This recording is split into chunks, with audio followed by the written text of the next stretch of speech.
क्या आप जानते हैं कि वेदों में देवताओं से भी बड़ा कौन है? वह शक्ति जो शब्दों से ब्रह्मांड रचती है। वही इस सूक्त का रहस्य है। यह सूक्त देवता बृहस्पति को समर्पित है, जो वाणी के स्वामी, ज्ञान के अधिष्ठाता और ब्रह्मस्पति कहे जाते हैं। इस सूक्त में बताया गया है कि जब सृष्टि अज्ञान के अंधकार में थी, तब बृहस्पति ने अपनी दिव्य वाणी से सत्य को प्रकट किया।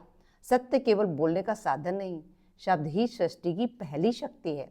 बृहस्पति वह देवता हैं जो ऋषियों को ज्ञान प्रदान करते हैं, सत्य और ऋतु की रक्षा करते हैं, असत्य और अराजकता को नष्ट करते हैं, यज्ञ और मंत्र की शक्ति को जागृत करते हैं। इस सूक्त में उन्हें अंधकार को तोड़ने वाला प्रकाश कहा गया है। यह सूक्त हमें सिखाता है कि जो व्यक्ति सत्यवाणी बोलता है, जो ज्ञान और विवेक के मार्ग पर चलता है, जो यज्ञ साधना और अनुशासन को अपनाता है, वही जीवन में उन्नति करता है।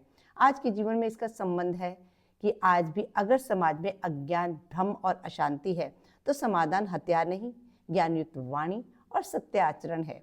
यही बृहस्पति तत्व है। इस प्रकार ऋग्वेद मंडल 2 सूक्त 24 हमें सिखाता है कि शब्द जब सत्य से जुड़ता है तो वही ब्रह्म बन जाता है। वेदों को इस दिव्य यात्रा से जुड़े रहने के लिए आप सभी को बहुत बहुत धन्यवाद। नमस्कार साथियों, ऋग्वेद की श्रृंखला को बनाए रखने हेतु चलते हैं सूक्त 24 की ओर। इसके ऋषि हैं गृहसमज, भार्गव शौनक, देवता हैं बृहस्पति और छंद है तिष्टुप। हे बृहस्पति देव, आप संपूर्ण विश्व के स्वामी हैं। हम महान स्तुतियों के द्वारा आपका यशोगान करते हैं। उन्हें ग्रहण करें। जो स्तोता आपकी मित्र भाव से स्तुतियां करते हैं, वे हमें सद्बुद्धि प्रदान करें। बृहस्पति देव ने अपनी सामर्थ्य से दंडित करने योग्य शत्रुओं को दबाया, मनु के द्वारा शंबर को विदीर्ण किया, न गिरने वाले जल को गिराया तथा जहां गौएं छिपी थी उस पर्वत में प्रवेश किया। देवों में सर्वश्रेष्ठ बृहस्पति देव के कर्तव्य से सुदृढ़ किले भी शिथिल हो जाते हैं तथा बलशाली भी नम्र होकर झुक जाते हैं। बृहस्पति देव ने मंत्र शक्ति के द्वारा बलासुर को मारकर गौओं को मुक्त कराया, सूर्य देव को प्रकट करके अंधकार को नष्ट किया। बृहस्पति देव ने पत्थर जैसे दृढ़ मुख वाले मधुर धाराओं से युक्त मेघ को बल प्रयोग द्वारा बरसने के लिए प्रेरित किया। वृष्टि के जल का पान सूर्य रश्मियों ने किया तथा प्रचुर जलधारा के रूप में धरती पर बरसाया। हे ऋतुजों, बृहस्पति देव ने तुम्हारे लिए अनादिकाल से प्रत्येक माह और प्रत्येक वर्ष वर्षा के द्वारा मेघों को प्रेरित किया। इस प्रकार धावा पृथ्वी दोनों परस्पर जल का उपभोग करते हैं। पणियों के द्वारा गुहा में छिपाए गए शेष धन को चारों ओर खोजकर देवगणों ने प्राप्त किया। यज्ञ कार्य में विघ्न पैदा करने वाले राक्षस उस दिव्य ऐश्वर्य को देखकर जिस स्थान से आए थे वापस लौट गए। सर्वज्ञाता तथा सत्यवादियों ने माया की शक्तियों को देखा। वे वहां से हटकर विवेक पूर्वक महान कार्यों के पथ पर चल पड़े। यज्ञ कार्य के निमित्त उत्पन्न की गई अग्नि को वहीं छोड़ दिया। बृहस्पति देव के पास सुगमता से खींचने वाली डोरी वाला एक उत्तम धनुष है, जिससे वे बाणों को जहां वे चाहते हैं पहुंचा देते हैं। इससे वे मनुष्य के सभी संकटों और दुष्ट भावों को उखाड़ फेंकते हैं। ये स्थिति बृहस्पति देव युद्ध में अग्रणी होकर संगठित रूप से आक्रमण करते हैं। सर्वदर्शी बृहस्पति देव जब अन्न और धन को धारण करते हैं, तब स्वाभाविक रूप से सूर्य उदित हो जाता है।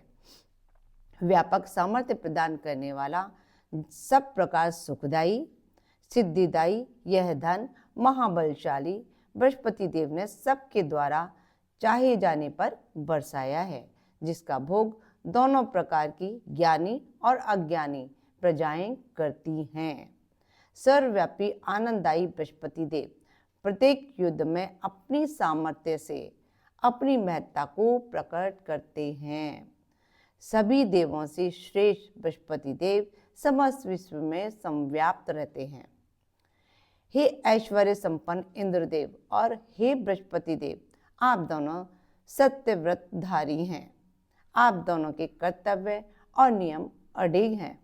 जुए में जुड़े अश्वों के समान आप दोनों हमारे हविष्यान को ग्रहण करने के लिए यज्ञ स्थल में आए। युद्ध में बलशाली बृहस्पति देव सभ्य ज्ञानी जनों के उत्तम धन को ही स्वीकार करते हैं और बलशाली शत्रुओं से द्वेष करते हैं। द्रुत गति से जाने वाले अश्व भी उनकी बात सुनते हैं, वे ऋण से पूर्ण करते हैं। महान कार्य में निरत बृहस्पति देव का कार्य उनकी अभिलाषा के अनुसार सफल होता है। बृहस्पति देव ने गौओं को बाहर निकालकर विजय प्राप्त की। सतत प्रवाहित नदियों की भांति ये गौएं स्वतंत्र रूप से चली गईं। हे बृहस्पति देव, हम सभी व्रतों के पालक तथा अन्न युक्त धन के सदैव अधिपति रहें। आप सभी के नियंता हैं, अतः आप ज्ञानपूर्वक की गई हमारी स्तुतियों को स्वीकार करके हमें पराक्रमी संतति प्रदान करें। इस संसार के नियंता बृहस्पति देव, देवगण जिसे अपना संरक्षण प्रदान करते हैं, उसका हर प्रकार से कल्याण होता है। अतः आप हमारे सुख को जानकर हमारे पुत्रों को परिपुष्ट बनाएं, ताकि उत्तम संतति से युक्त होकर हम यज्ञ में आपकी महिमा का गान कर सकें। सूक्त 24 पूरा हुआ। नेक्स्ट वीडियो में हम मिलते हैं सूक्त 25 के साथ में। नमस्कार सभी को, खुश रहें, स्वस्थ रहें, मस्त रहें।